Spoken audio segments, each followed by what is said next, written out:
many travel nurses, Hawaii is the dream job. In today's Real Talk Tuesday, John and I have a candid conversation about what it takes for a nurse who wants to get to the islands.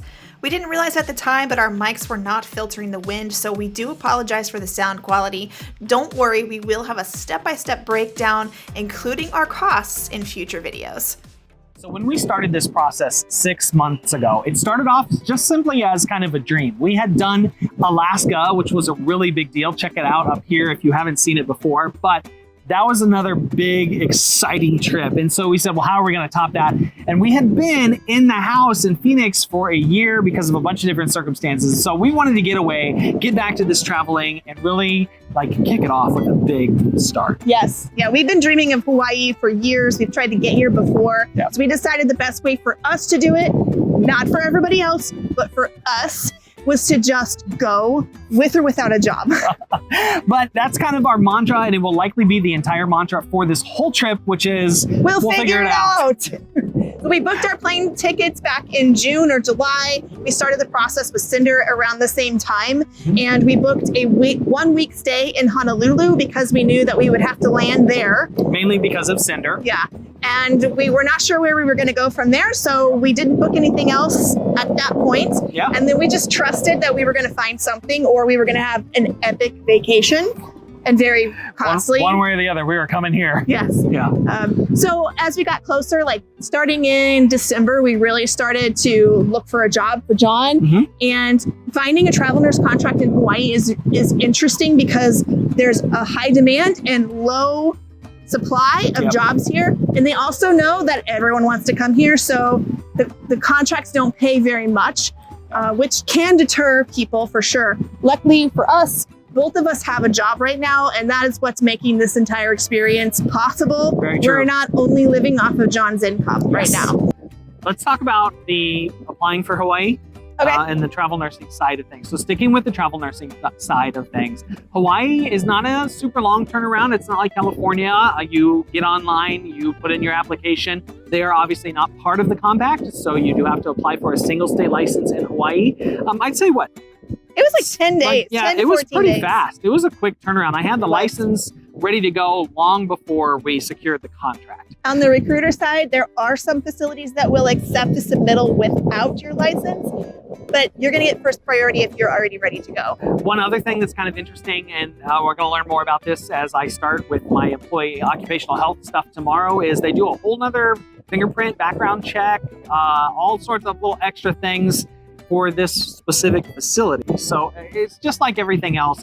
You're going to do all your typical onboarding things for a travel contract, and then every facility is going to have their own little tweaks and things that you have to do for them. The nice thing about this, though, is that Atlas staffs the majority of the hospitals here. So if you don't know, Atlas is our favorite agency because it's who I've traveled with for the last, 14 contracts? Yes. And it's also who Kristen happens to be a recruiter for. Yes. So it's, that's who we go with, and that's who we'll always go with. So shameless plug, if you're looking for a Absolutely. contract, especially in Hawaii, hit me up because this would be an amazing place for you to get that Atlas adventure. Right. You get $400. And you can hang out with us. Yeah, for an adventure of your choice. And there are so many places to adventure here. So a couple of tips on getting a contract in Hawaii. Be patient. Yeah. The facilities move on island time here. It's a thing. They take It is a while. definitely a thing. They do make you come a little bit early.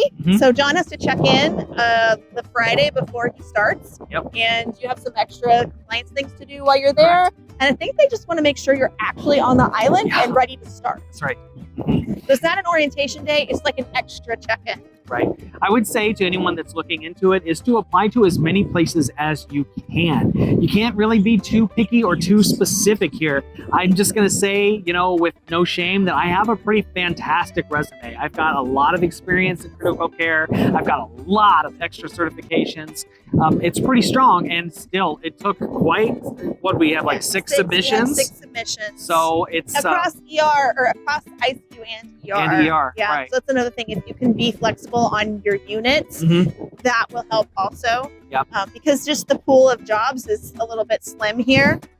Keeping those requested dates off when you do your application is also a really good tip. You can always, try to work something out after you get the contract with the manager. That's one thing I always suggest. So when your submittal just have like little to no requested time off is going to help. And of course, be flexible with the shifts.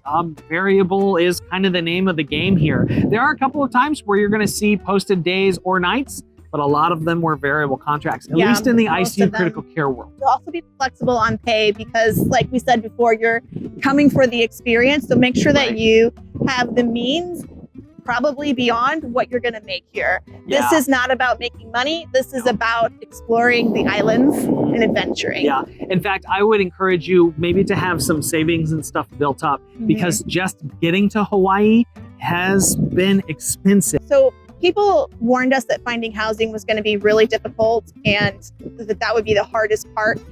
And we either got really lucky or we're just persistent as heck, which it could be a little of both. I think it's a little bit of both. Yeah. But at the same time, like, just keep, and this goes for while getting the contract, one other little interlude. This just goes for getting the contract. Because as the nurse, on the nurse side of things, I was told not by my personal recruiter, but by other recruiters, like, it's probably not going to happen. Don't get your hopes up. It is true. It is harder to get here to Hawaii, but we just want you to know, like, if we can make it happen, I will do my absolute best to help you make it happen too. Because it's possible. You just have to be persistent and keep trying and be open to basically everything. You have to be able to say, I'll figure it out and mean it. Right. And it might also, if you're like brand new into the travel nursing gig, you might need to get some contracts under your belt and stuff first. Buff that resume up as much as you can. Yeah. That does help. Like I said, I do have a really strong resume. I think that helps a little bit. Yeah. Back to housing. Don't count on camping. Yeah. You really can't camp here. I mean, you could. You could totally live on the beach. No, you can't. A lot of beaches don't allow camping. Well, I meant theoretically. Like, no, that's what I mean, though. Like, we made a joke about how we would just find some place to camp if we couldn't find a place to stay. I don't think we really would have done that, but it's basically impossible to do here. Yeah. But housing is expensive. Yeah. Yes, you're going to pay a lot. You're not going to make any money on this contract. No, and honestly, the place we stayed in, we joke about how mid the stay was in Oahu and Waikiki, and it was one of the cheaper places that we could find. We still paid what we would pay for a whole month elsewhere. Oh yeah, easily. Yeah. For 1 week in a older, not aesthetically pleasing place.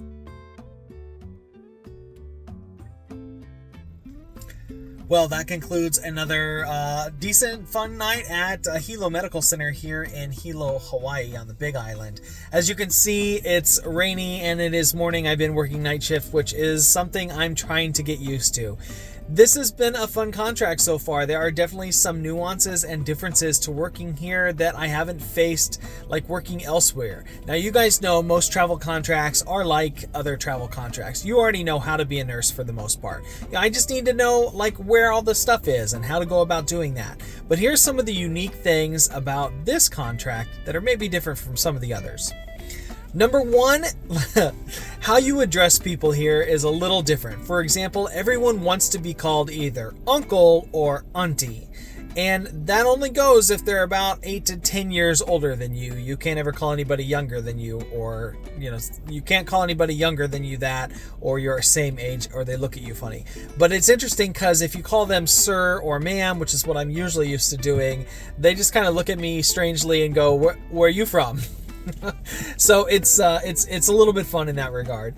And then also, of course, there's some of the language and cultural differences. For example, in that regard, you've got a little bit of the Hawaiian words and some of the pidgin words that are used here. Now, everyone speaks English, you guys. It's not hard to figure out, but there's definitely a few things that have thrown me off. For example, some of the words are like pau and mahalo for your kakoa.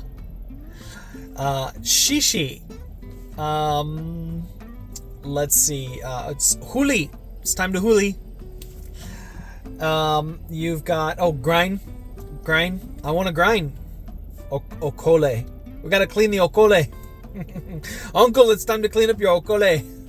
So that's just been kind of fun. And of course, there's like little subtle nuances too in terms of just the cultural things. Like it's common if someone is passing to see tea tree leaves.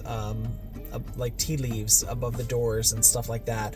Also things like you don't whistle at night ever idly, because it could potentially, like bring bad spirits. So it's just been kind of fun learning some of the cultural nuances and working here at this hospital. It's fun. There will definitely be a full review of this hospital once the contract is over in May, and I'm looking forward to doing it and learning more about this place. So far, this is week 3, and I'm having a great time.